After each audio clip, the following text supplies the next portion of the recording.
The Republic's political team discusses Sen. Jeff Flake not running for re-election amidst a changing Republican Party and the allegations of sexual harassment in Arizona's legislature.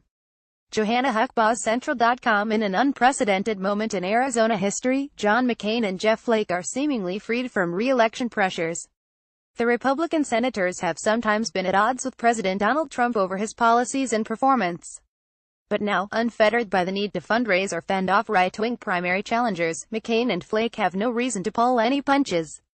"Well, I haven't exactly been quiet, but I do intend to speak out," Flake told the Arizona media on Wednesday, a day after a Senate floor speech in which he criticized Trump and announced he wouldn't seek re-election in 2018.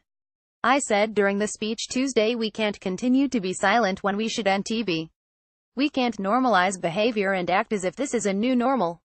It can't be a new normal." McCain, 81, who is battling a deadly form of brain cancer, was just re-elected last year and is not expected to seek a seventh term in 2022, when he would be 86. But in the months since McCain revealed his medical diagnosis in July, he has been unsparing in his criticism of Trump and a worldview based on spurious nationalism. Trump has repeatedly belittled and threatened Flake and McCain. But with Republicans holding a two-vote majority, he can't afford to alienate them entirely and still hope to move his agenda forward.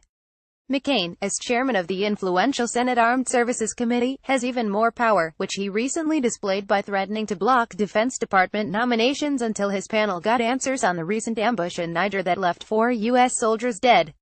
"They probably aren't going to vote against Trump all the time because they're Republicans," said John J. Jack Pitney Jr., a political scientist at Claremont McKenna College in Southern California.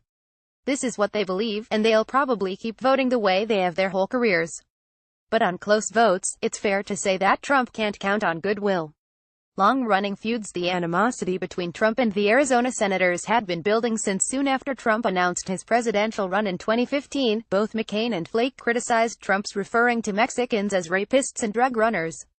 Trump responded by mocking McCain's Vietnam War record. Flake refused to endorse or vote for Trump, while McCain eventually withdrew his support of Trump's candidacy after a vulgar recording came to light. The two continued to speak out against Trump from time to time. Flake, 54, earlier this year published a book in which he criticized the Republican Party for embracing Trump, which was titled "Conscience of a Conservative: A Rejection of Destructive Politics and a Return to Principle." On Tuesday, he emotionally denounced the coarseness and incivility of Trump-style politics in the Senate floor speech. "If we're going to solve the problems that we have, the big challenges that we face as a country, we're going to have to come together, Republicans and Democrats," Flake added. "You can't do that when you refer to people on the other side of the aisle as clowns or losers." Sen. Jeff Flake on Tuesday condemned the nastiness of politics and announced he will not seek re-election in 2018. C-SPAN. In a fiery July floor speech, McCain made a similar case for the Senate to return to regular order and its tradition of bipartisan cooperation on major issues such as health care and immigration. Key vote as the McCain-Flake duo still has more than a year to work together. Senator McCain and Senator Flake will each spend their remaining time in the U.S. Senate focusing on the biggest issues facing Arizona and our nation, including immigration reform, predicted Lauren Romero, a former McCain campaign aide who is now a Phoenix political consultant. They are both known as mavericks, which we have witnessed throughout their political careers, and the next 14 months will be no different. McCain and Flake remain two important votes in the Senate GOP conference and have the power to disrupt Trump's agenda, should they choose to do so. Republicans hold the majority in the 100-member chamber with just a 5,248 advantage, meaning GOP leaders can't afford more than 2 defections on any vote. But McCain also recently scolded a Fox News reporter who suggested that he would not do anything to help Trump, given their public feud. "You mean that I am somehow going to behave in a way that I'm going to block everything because of some personal disagreement? That's a dumb question," McCain said. McCain noted that he is still an elected senator from Arizona. McCain in late July joined Republican Sens. Susan Collins of Maine and Lisa Murkowski of Alaska and all Democrats in to cast the deciding vote that sunk a Senate GOP attempt to roll back the Affordable Care Act. His opposition subsequently helped stop a second anti-Obamacare effort from ever reaching a floor vote.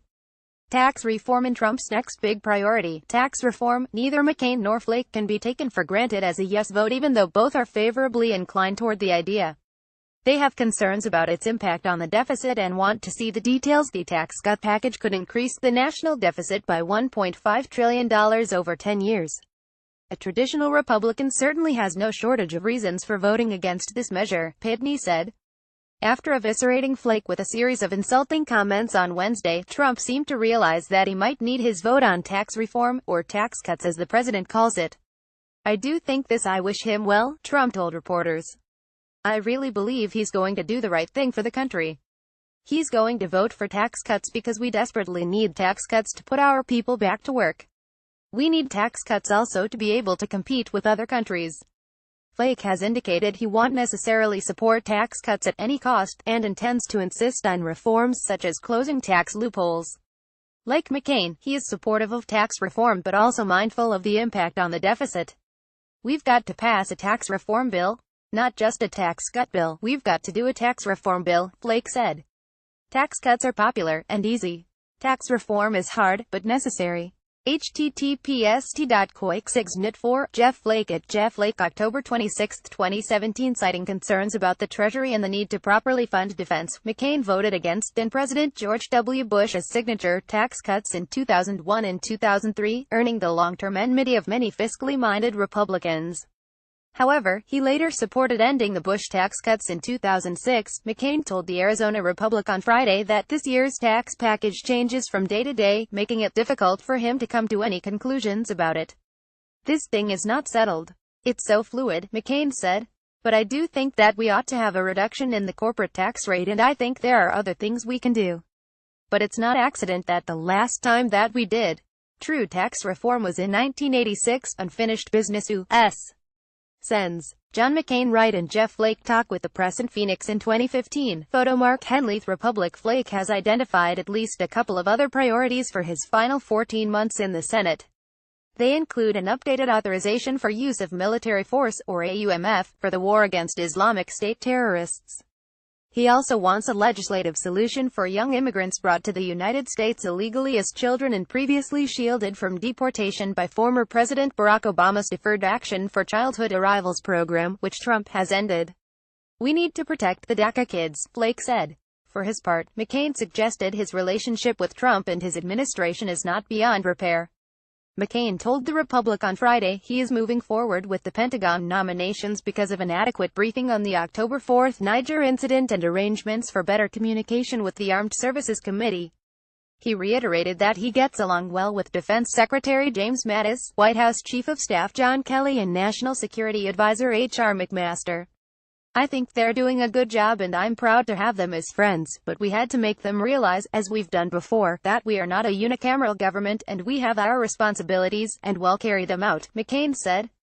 McCain also disclosed that he got a call from Trump after the president met with Republican senators Tuesday at the Senate GOP policy lunch. He said, "I saw you there. I saw you smiling when I said I was going to spend more money on defense, and well, work together," McCain recalled. "My answer was, I thank you for the call, and looking forward to working together." The outrage indicates Trump may have gotten over the well-received speech McCain gave earlier this month while accepting the National Constitution Center's Liberty Medal. In his remarks, McCain ripped the half-baked, spurious nationalism that seemed to be inspiring a U.S. retreat from the world stage and a position of international leadership. Close Arizona Senator John McCain called isolationist politics half-baked, spurious nationalism, and said abandoning America's role as a world leader would be unpatriotic. McCain was honored with a National Constitution Center Liberty Medal. October 17 happened Friday. McCain clarified that he wasn't specifically talking about Trump or Steve Bannon, Trump's nationalist former White House strategist, but was sounding a warning about the dark public mood. "What I was trying to say was, not Trump, not Bannon, not any individual, but what's going on now is a return to the isolationism of the 1930s, McCain said. "It isn't necessarily Trump, it isn't necessarily Bannon. I was trying to talk about the atmosphere. You know the old line about repeating the lessons of history. In my mind, we are repeating the lessons of history." McCain praised the retiring Flake as a wonderful partner in the United States Senate. However, he couldn't say if Flake's example would inspire other Senate Republicans to take a stand against Trump's tone and behavior. "That's a personal decision that people make," McCain said. "I still think that Jeff Flake is one of the most honest persons I have ever known. I admire him. I respect him. I'm not exactly sure I would have done what he did, but I will always appreciate his incredible service and his family and his heritage." Nowicki is the Arizona Republic's national political reporter. Follow him on Twitter, @danavitsky. Talking politics. Listen to our Arizona Politics podcast, The Gaggle, on Apple Podcasts, SoundCloud, Stitcher or Google Play. Read more. Julie Gosar show interest in Flake's seat. Flake's exit shows that it's Trump's GOP. No, Flake went after Trump, but others unlikely to follow. Cascading effect. Flake jolts 18 Senate race. Flake, Mr. President, I rise today to say enough. Clause Arizona Sen. Jeff Flake in the news. Sen. Jeff Flake's remarks from Senate floor. 454 Sen. Jeff Flake on Tuesday condemned the nastiness of politics and announced he will not seek re-election in 2018. C-SPAN 1 of 14 CLOSEARIZONA Sen. Jeff Flake in the news. Sen. John McCain praises Flake. 236 Sen. John McCain praised Sen. Jeff Flake for his service immediately after Flake announced from the floor that he would not seek re-election. C-SPAN 2 of 14 CLOSEARIZONA Sen. Jeff Flake in the news. Mitch McConnell praises Flake. 101 Senate Majority Leader Mitch McConnell praised Sen. Jeff Flake for his service immediately after Flake announced from the floor that he would not seek re-election. C-SPAN 3 of 14 CLOSEARIZONA Sen. Jeff Flake in the news. Sen. Jeff Flake announces he will not seek re-election. 322 The bombshell, which Flake, Rares, detailed Tuesday afternoon on the Senate floor, will further roil Republican hopes of keeping the party's 52-seat Senate majority in the midterm elections of Trump's first term, as Central.com 4 of 14 CLOSEARIZONA Sen. Jeff Flake in the news. Kelly Ward answers questions after Jeff Flake announces he won't run again. 1405 Republic reporter Yvonne Wing Sanchez asks former state lawmaker Kelly Ward about U.S. Sen. Jeff Flake's announcement he won't run again, President Donald Trump, and what Arizona voters want next.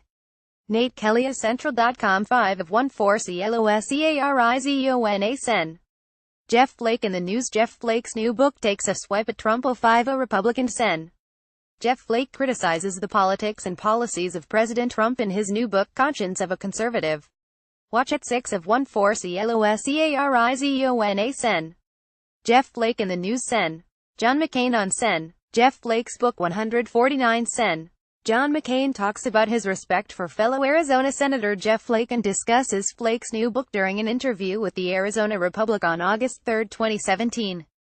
Thomas Hawthorne Central.com 7 of 14 CLOSEARIZONA Sen. Jeff Flake in the news. Arizonans protest at U.S. Sen. Jeff Flake's office. 023 A group of Arizonans marched into U.S. Sen. Jeff Flake's office at 10:40 a.m. and told staff working there to call Flake right away and have him give his position on the American Health Care Act. Sean Nas Central.com 8 of 14 CLOSEARIZONA Sen. Jeff Flake in the news. Highlights from Sen. Jeff Flake's Town Hall. 237 U.S. Sen. Jeff Flake faced angry constituents who questioned him on healthcare reform, the proposed border wall and other issues at a town hall in Mesa on April 13, 2017. 9 of 14 CLOSEARIZONA Sen. Jeff Flake in the news. Town hall chants shame on you to Sen. Flake. 028 The crowd responds to Sen. Jeff Flake talking about voting on the nuclear option of axing the filibuster for Supreme Court nominees with boos and a chant on April 13, 2017. 10 of 14 CLOSEARIZONA Sen. Jeff Flake in the news. McCain and Flake constituents can't get through. 124 constituents are swamping Sens. John McCain and Jeff Flake with phone calls about President Donald Trump's cabinet nominees, and the senators' staffs are struggling to keep the office voicemail boxes open, leading to frustration for some callers. Watch at 11 of 14 CLOSEARIZONA Sen. Jeff Flake in the news. Jeff Flake stumps for John McCain. 141 U.S. Sen. Jeff Flake, Rares, stumps for U.S. Sen. John McCain, Rares, at the Mesa rally. Thomas Hawthorne Central.com 12 of 14 CLOSEARIZONA Sen. Jeff Flake in the news. Sen. Jeff Flake talks solidarity at Mosque. 204 Sen. Jeff Flake brought a message of solidarity on his first visit to a mosque service and spoke about why he decided to go. Dan Nowicki The Republic. 13 of 14 CLOSEARIZONA Sen. Jeff Flake in the news. Very weak and ineffective. Donald Trump blasts Republican Senator Jeff Flake. 046 Donald Trump lashed out at Sen. Jeff Flake on Sunday after the Republican from Arizona said he'd wasn't ready to vote for Trump. WIBBITZ 14 of 14 last video next video Sen. Jeff Flake's remarks from Senate floor Sen. John McCain praises Flake. Mitch McConnell praises Flake Sen. Jeff Flake announces he will not seek re-election. Kelly Ward answers questions after Jeff Flake announces he won't run again. Jeff Flake's new book takes a swipe at Trump Sen. John McCain on Sen. Jeff Flake's book Resonance Protest at U.S. Sen. Jeff Flake's office highlights from Sen. Jeff Flake's town hall chants shame on you to Sen. Flake. McCain and Flake constituents can't get through Jeff Flake stumps for John McCain Sen. Jeff Flake talks solidarity at mosque. Very weak and ineffective. Donald Trump blasts Republican Senator Jeff Flake. Reader, share this story. https://ec.cc2ic blah